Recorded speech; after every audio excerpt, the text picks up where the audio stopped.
नमस्कार, दरबार में आपका स्वागत है। मैं हूं नसरीन। आज हम बात करेंगे सोशल साइट्स की। सोशल साइट्स हमारे लिए कितनी फायदेमंद है और कितने सारे नुकसान हैं उसमें। सोशल साइट से ज़्यादातर अगर शोषण का शिकार बनना पड़ता है तो आज की तारीख में वो वर्ग है महिलाओं का, जिसमें कई सारी लड़कियों को भी परेशान किया जाता है, उनका नाम खराब किया जाता है। इसके अलावा भी कई तरीके हैं महिलाओं के अलावा किसी से दुश्मनी निकालने के। मैं ये सिर्फ नहीं कह रही हूँ कि इसके सिर्फ गैर फायदे हैं, लेकिन इसके कुछ फायदे भी हैं और इससे हमें कैसे बचना है, आज इसी पर चर्चा करेंगे। हमारे साथ इस पर चर्चा करने के लिए हेमांग भाई रावल। हेमांग भाई, स्वागत है आपका हमारे शो में। हेमांग भाई, सबसे पहले तो अगर हम बात करें कि ये सोशल साइट्स किस तरह से इसका अगर मिसयूज है तो वो किस तरह से होता है, बेसिकली अगर हम सबसे पहले एक शुरुआती तौर पर अगर हम बात करें, जिसको ज़्यादा इसके बारे में नॉलेज नहीं है, लेकिन मैंने देखा है कि 1 साल अगर फेसबुक यूज़ करता हुआ इंसान है और तो वो इजीली किसी का भी अकाउंट हैक कर लेता है और फिर उसका मिसयूज होना शुरू हो जाता है, तो वो कैसे होता है? जी, सबसे पहले तो सोशल साइट में जो वेरिफिकेशन सिस्टम है वो बहुत पुअर है।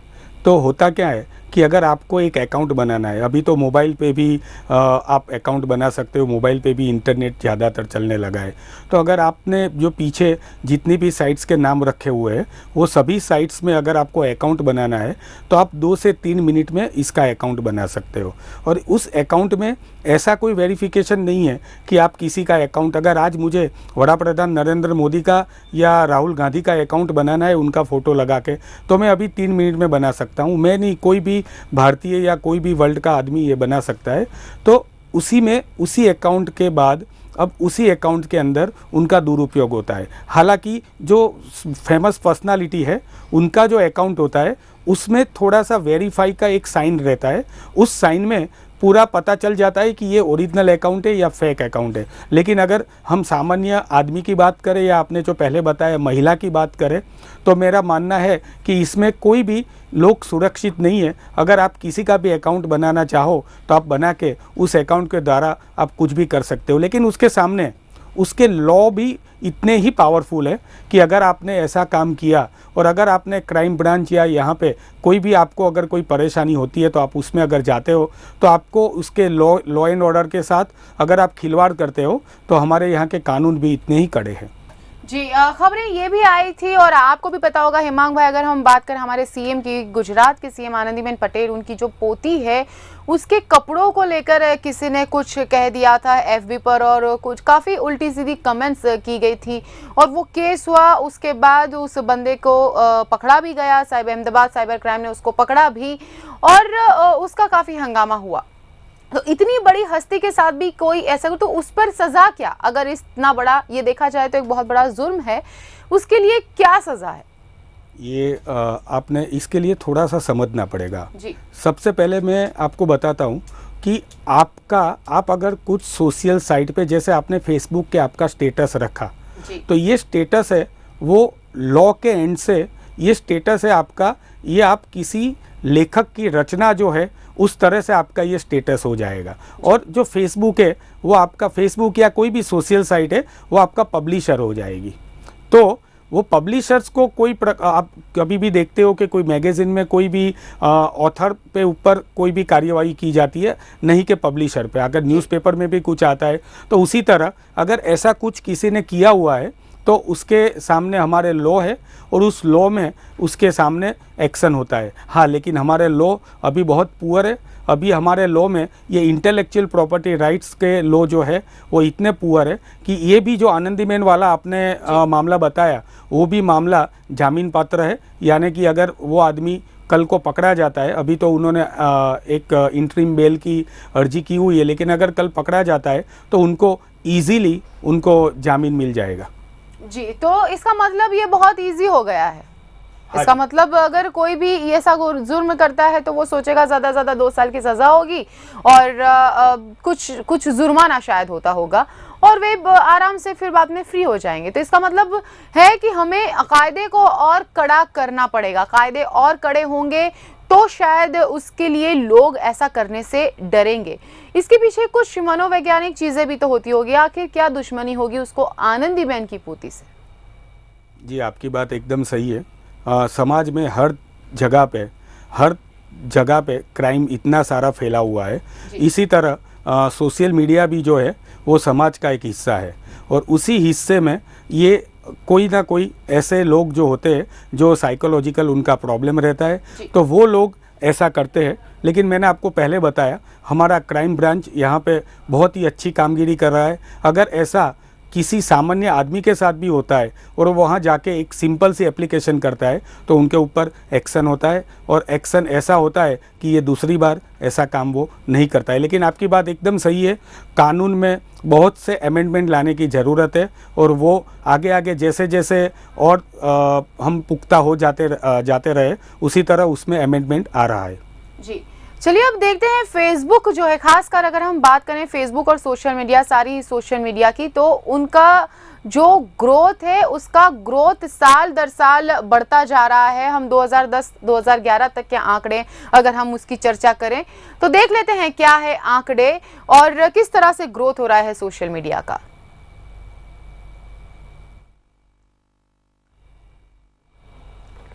जुलाई 2007 में अगर हम बात करें तो 0 से शुरुआत करेंगे। सितंबर 2007 में 2., नवंबर 2007 में 4, जनवरी 2008 में 6., मार्च 2008 में 8., जुलाई 2008 में अगर हम बात करें तो उसमें भी है 10., सितंबर, नवंबर और सारी बात छोड़कर सीधे आ जाएं 2009 में, तो 2009 में वो बढ़कर हो गया है 10.।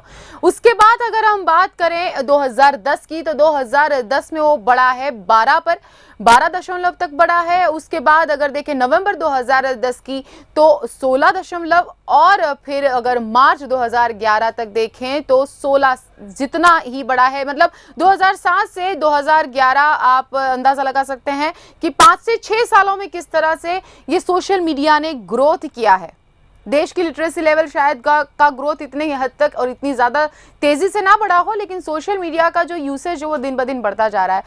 क्या कारण हो सकते हैं? ये है आंकड़े जो आपने भी देखे, तो हेमांग जी क्या कारण हो सकते हैं इतना फास्ट ग्रोथ जो हो रहा है सोशल मीडिया का? देखिए, इसके लिए आपको सबसे पहले एक बात समझनी पड़ेगी जी। प्रिंट मीडिया, सोशल मीडिया और अभी हम जो बैठे हैं वो टेलीविज़न मीडिया, ये तीनों एक दूसरे के पूरक है जी। तीनों लोग एक दूसरे के फीड लेते हैं। अगर आज आप प्रोग्राम कर रहे हो सोशल मीडिया पे तो आपको उसका फीड लेना पड़ता है। सोशल मीडिया पे आपका कोई कटिंग होता है तो वो वहाँ पे आ जाता है, आपका वीडियो का शूट भी वहाँ पे न्यूज़ का आ जाता है। तो ये तीनों एक दूसरे के पूरक है। एक दूसरी बात पे आपको इसके साथ जोड़ना चाहूँगा कि भारत में फेसबुक, ट्विटर, ये दोनों के जो यूज़र्स है वो यूज़र्स है 8 करोड़। अब ये 8 करोड़ जो यूज़र्स है, ये 8 करोड़ यूज़र्स भारत के टॉप 30 न्यूज़पेपर के जो रीडर है ना, उससे ज़्यादा है। तो आप इससे अंदाजा लगा सकते हो कि ये किस तरह से आगे बढ़ रहा है। क्योंकि लिटरेसी लेवल अगर हम देखें तो लिटरेसी लेवल भारत का इतना नहीं है, लेकिन ये जो फेसबुक पे है उन्हें खासकर किसी को शायद ये भी नहीं आता है कि फेसबुक को हिंदी और गुजराती में कैसे चलाया जाए। इतना जो वर्ग है, आपने जो बताया कि करोड़ों में जो फेसबुक का इस्तेमाल करते हैं, उसमें से कुछ लोगों को तो ये भी नहीं पता होगा कि उसमें गुजराती और हिंदी में किस तरह से इस्तेमाल किया जाता है। वो ज़्यादातर इंग्लिश में होता है, लेकिन फिर भी वो ला लेते हैं।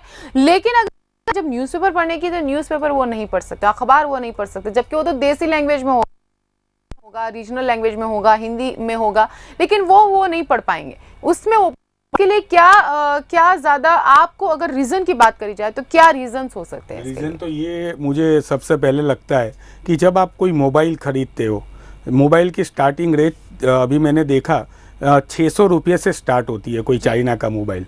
उसी मोबाइल में भी फेसबुक, व्हाट्सएप, ट्विटर वगैरह पहले से बाइंड आपको इंस्टॉल सॉफ्टवेयर दिए जाते हैं। तो आपको और कुछ करना नहीं है, सिर्फ क्लिक दबानी है। और मुझे लगता है कि ये सबसे इजी तरीका है और इसमें पैसे भी नहीं देने हैं इनके। इसके कारण शायद इसका जो व्याप है वो हमारे यहाँ पे बहुत बढ़ चुका है।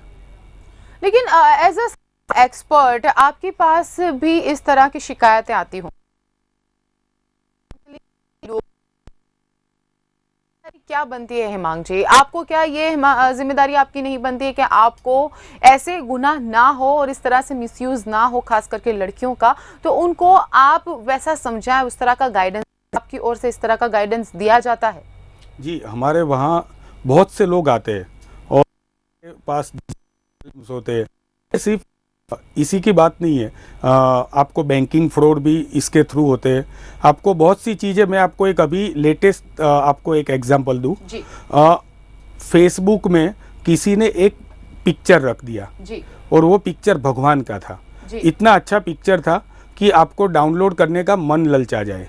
उस के अंदर उन्होंने एक ऐसा वायरस बाइंड करके रखा था कि अगर वो एक बार आप डाउनलोड करते हो तो आपके कंप्यूटर की पूरी जो इंफॉर्मेशन है वो सामने वाले के पास चली जाती है। तो ऐसा भी चीज़ें सामने आई है। इसके कारण, सोशल मीडिया के कारण आप शिकार हो गए हो। तो हमारी जिम्मेदारी इसमें बहुत सी बनती है। हमने जहाँ जहाँ पे भी ये बात करनी है, जैसे हमने फेसबुक, गूगल और था, उनको भी हमने टेक्निकल एक्सपर्ट की राय से हमने उनको थोड़े से सजेशन दिए थे। अगर ये सोशल मीडिया साइट्स जो है वो थोड़ा सा अगर इसमें जैसे बैंकिंग में तो ट्रांजैक्शन के बाद आपको एक सिक्योर कोड आपके मोबाइल पे आता है। वो कोड टाइप करने के बाद ही आप अपना ट्रांजैक्शन कर सकते हो।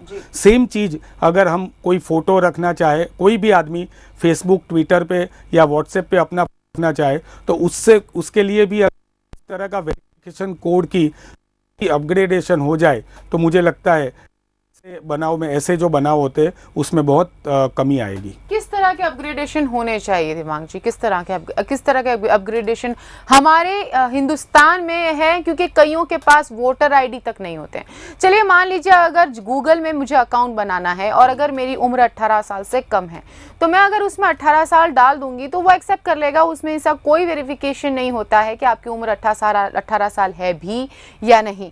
उसमें 18 साल से कम की मैंने उम्र डाल दी और वो हो गया। और उसके बाद आपको पता है कि 18 साल की उम्र अगर आपने दर्शा दी एक बार, तो आप कोई भी साइट हो, कैसी भी साइट हो, वो आप देख सकते हैं। उसके लिए सिर्फ एक वेरिफिकेशन कोड ही होता है। और ऐसा करते हैं आज की जो टीनेज लोग हैं, टीनेज बच्चे हैं, वे टीनेजर्स आज इस तरह से करते हैं। तो उसको रोकने के लिए क्या होना चाहिए? आपके पास भी टीनेजर्स आते होंगे, तो आप क्या उनको ऐसे इस तरह का काउंसलिंग करते हैं? और चलिए अगर आपके काउंसलिंग से मान लिया जाए कि उन पर यह असर ना भी हो ज़्यादा, क्योंकि आजकल के टीनेजर्स किस तरह पे और किस राह पर जा रहे हैं हर एक को पता है, तो उसको रोकने के लिए क्या कुछ कदम उठाए गए हैं? देखिए, सबसे पहले तो दो तरह से हम लोग सोशल मीडिया या इंटरनेट का यूज़ करते हैं। एक अपने डेस्कटॉप पीसी से और दूसरा मोबाइल से। दोनों में पेरेंटल कंट्रोल करके एक स्पेशल फीचर्स होता है। उस फीचर्स में आप अगर जाते हो तो उसमें आपको, मैं ये नहीं कहूँगा कि अगर आप 18 साल नहीं डालोगे तो आपका एक्सेप्ट नहीं होगा। आप, वो बच्चा जो है वो अपना अकाउंट तो बना पाएगा, लेकिन अगर उनका पेरेंट जो है वो उन्होंने पूरे दिन में क्या एक्टिविटी की है वो अगर वो देखना चाहे तो ये पेरेंटल कंट्रोल के ऑप्शन से बहुत आसानी से पूरे दिन की या पूरे मंथ की या पूरे वीक की अपने बच्चों की एक्टिविटी वो मोबाइल पे या अपने डेस्कटॉप पे देख सकते हैं। जी, चलिए कुछ ऐसे रीजंस भी है, कुछ ऐसे कारण भी है जिसमें कई सारी उम्र के कुछ लोग जो हैं वे सोशल मीडिया का इस्तेमाल बहुत कम करते हैं। हम देख लेते हैं उन आंकड़ों पर भी, हम देख लेते हैं उस ग्राफ को भी कि कौन से ऐसे कारण हैं जिसकी वजह से लोग सोशल मीडिया को अवॉइड करते हैं। अगर हम बात करें कि बिजनेस से रेलिवेंट नहीं है, ऐसा बहुत बड़ा वर्ग है, 29% जो लोग हैं वो ऐसा मानते हैं कि मेरे बिजनेस से रेलिवेंट नहीं है तो मुझे सोशल मीडिया का इस्तेमाल करने की ज़रूरत नहीं है। अगर हम बात करें कि फेमिलियर नहीं है, मतलब उनको ज़्यादा नॉलेज नहीं है सोशल मीडिया का किस तरह से इस्तेमाल किया जाता है, ऐसा वर्ग है जिसका यहाँ पर आंकड़ा जो दिया गया है 24% है। और उसके साथ कुछ ज़्यादा दिलचस्पी नहीं रखते हैं कुछ लोग, उससे उनको लगता है कि कोई फ़ायदा नहीं होने वाला है। ऐसे 17% लोग हैं और जिनके पास टाइम नहीं है, और टाइम नहीं होने के कारण वे लोग इस सोशल मीडिया का इस्तेमाल नहीं करते हैं, ऐसे 11% है। और जो अपनी सिक्योरिटी और प्राइवेसी को लेकर बहुत ज़्यादा कंसर्न है, बहुत वरीड रहते हैं, वैसा वर्ग है 9%। और जो बिल्कुल भी बिलीव नहीं करते हैं उसमें वो है 5%। और बाकी के 6% हैं जो इस्तेमाल नहीं करते हैं। मतलब ऐसा भी है कि जो लोग सोशल मीडिया का इस्तेमाल हिमांग जी नहीं करते हैं। तो इसमें अगर हम बात करें कि ये तो मैं नहीं कह रही हूँ कि सोशल मीडिया का हमेशा सिर्फ फायदा ही होता है, लेकिन सोशल मीडिया नहीं इस्तेमाल करने के कुछ गैर फायदे भी होते हैं, तो उसे किस तरह से बैलेंस किया जाए? देखिए, ये जो आपने ग्राफ दिखाया उसमें जो 29% वाले जो बिजनेस वाले लोग हैं ना, वो सबसे ज़्यादा सोशल मीडिया में कन्वर्ट हो गए फ्यूचर में। तो वो 29% है, वो आप अभी माइनस कर दीजिए। दूसरा, आपने बताया कि मैं इससे फेमिलियर नहीं हूँ, तो वो भी जब एक बार इसका यूज़ करेंगे तो उसको दूसरी बार इससे फेमिलियर होने की ज़रूरत नहीं बनेगी। तो बाकी के और 11% निकाल दीजिए। तो आपने जो आंकड़े दिए उसमें से आप ऐसा सोच लीजिए कि 40% तो वैसे ही निकल जाएंगे। हालांकि उसमें भी नए लोग आ सकते हैं, क्योंकि सोशल मीडिया एक शादी जैसा है। मैं आपको बता दूं कि लोग पहले ओरकुट में थे, फिर उससे वो उब गए।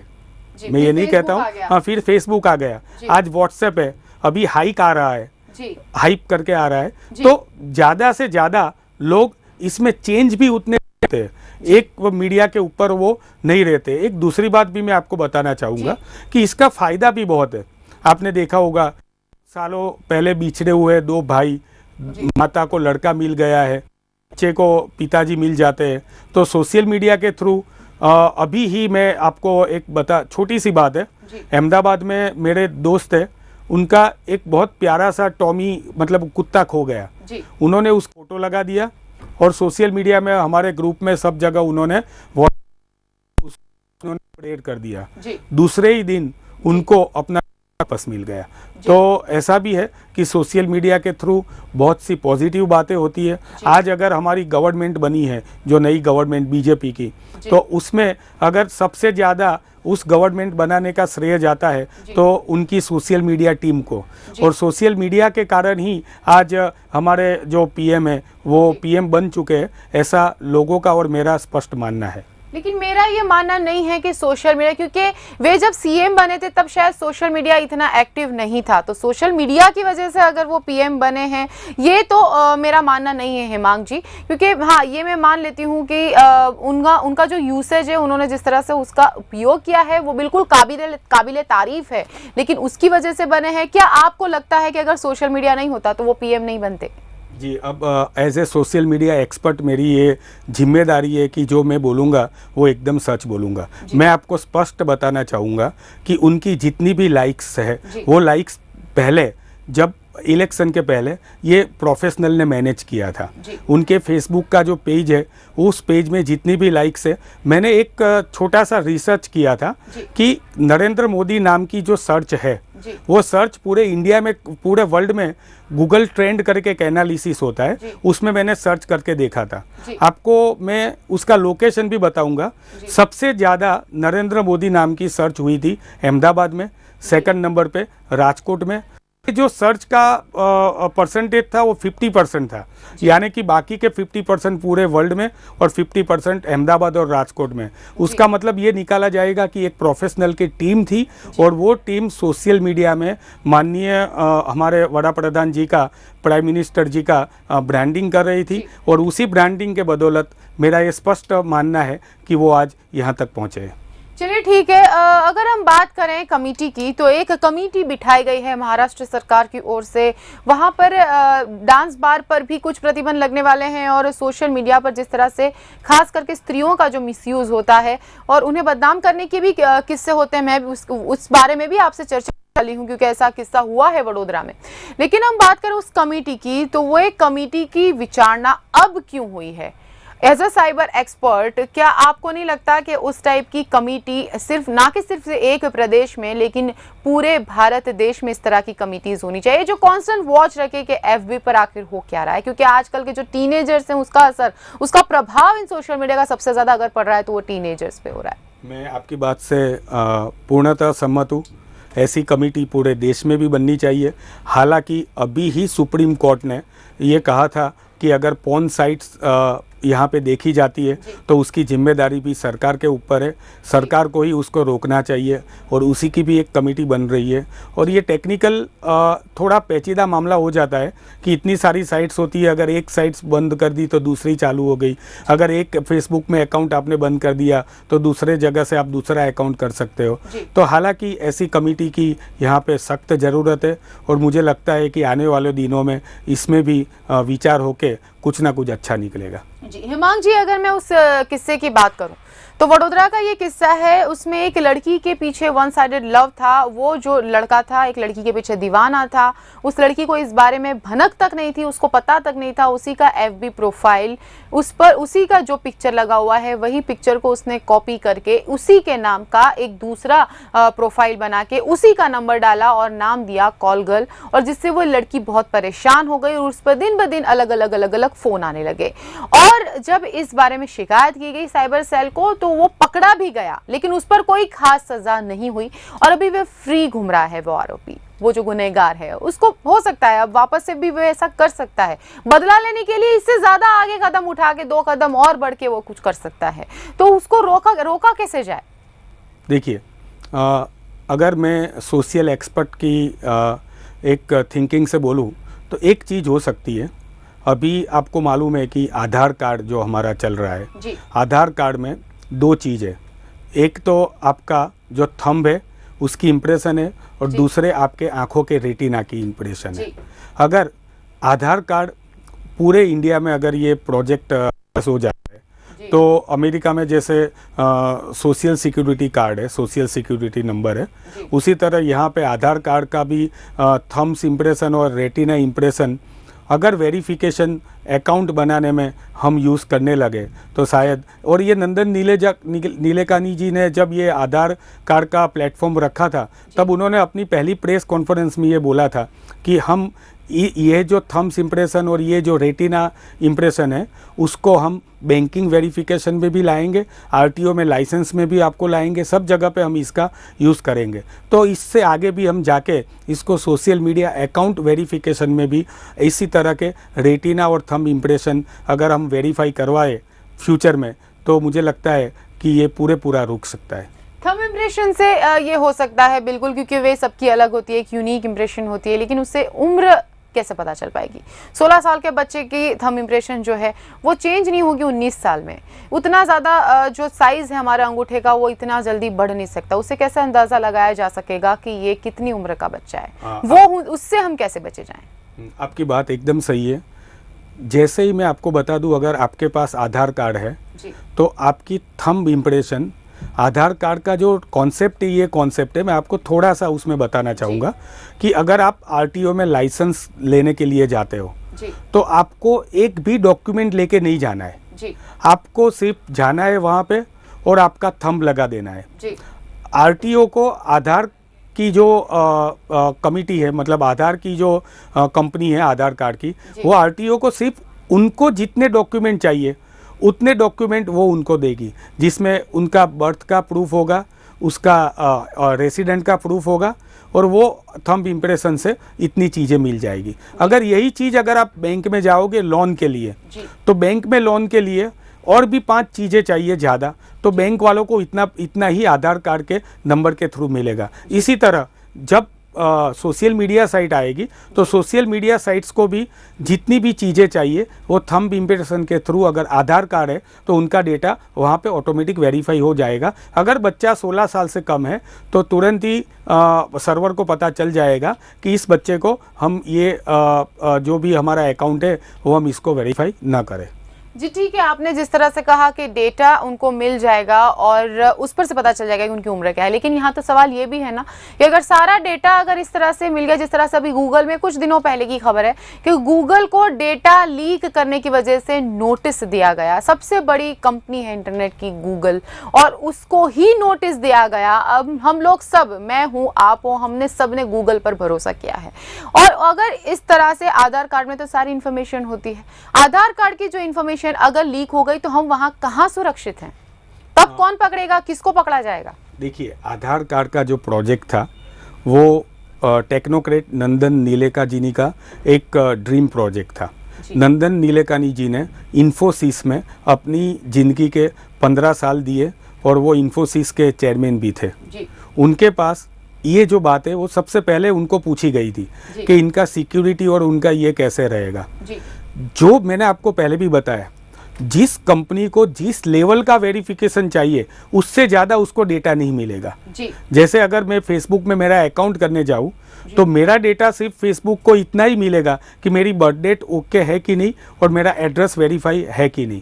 अगर मैं बैंक अकाउंट में जाऊंगा तो वहाँ पे अगर मुझे सिम कार्ड लेना है मेरा, तो उसमें मुझे जितना डेटा, वैसे ही वो डेटा वो पहले भी देने वाला ही था फेसबुक को या सोशल मीडिया साइट को, वही डेटा उनको मिल रहा है और वो डेटा तो पहले से सोशल मीडिया साइट के साथ अवेलेबल है ही। अगर आधार कार्ड का वेरिफिकेशन ना होता तो भी ये डेटा तो आपका पहले से उनके पास पड़ा ही हुआ है। ये सारा डेटा तो नहीं पड़ा होगा हमारी नौकरी, जैसे आधार कार्ड में तो हमारी नौकरी का भी डेटा होता है।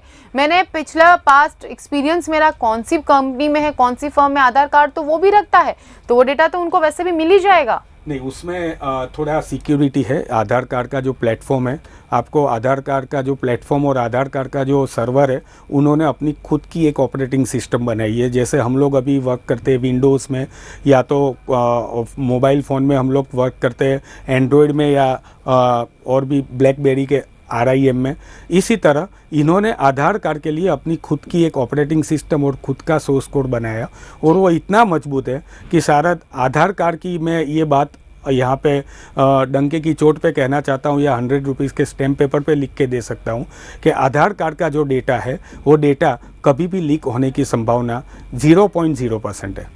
जी। अभी जो मिसयूज हो रहा है, बहुत हमको प्रोग्राम का वक्त हो गया है खत्म होने का, तो वक्त यहाँ पर कमी है। आपसे संक्षिप्त में आंसर चाहिए मुझे कि जिस तरह से मिसयूज हो रहा है खास करके लड़कियों का, तो लड़कियों को किस तरह की ध्यान रखना चाहिए और मिसयूज ना हो, चाहे वो लड़की हो लड़का, कोई भी एज वर्ग हो, कोई भी ग्रुप हो, उनके प्रोफाइल का मिसयूज ना हो, उसके लिए एज अ साइबर एक्सपर्ट आपकी क्या सलाह है? देखिए, सबसे पहले तो सोशल मीडिया का इस्तेमाल बहुत ही समझदारी पूर्वक करना चाहिए आपको। सोशल मीडिया में जितना फ्रॉड होता है, पहले भी आप बता चुके हो, मैं भी बता रहा हूँ, ये इतना कहीं और जगह पे नहीं होता है। तो सबसे पहले सोशल मीडिया का यूज़ जो है वो आपको बहुत ही संभल कर करना चाहिए।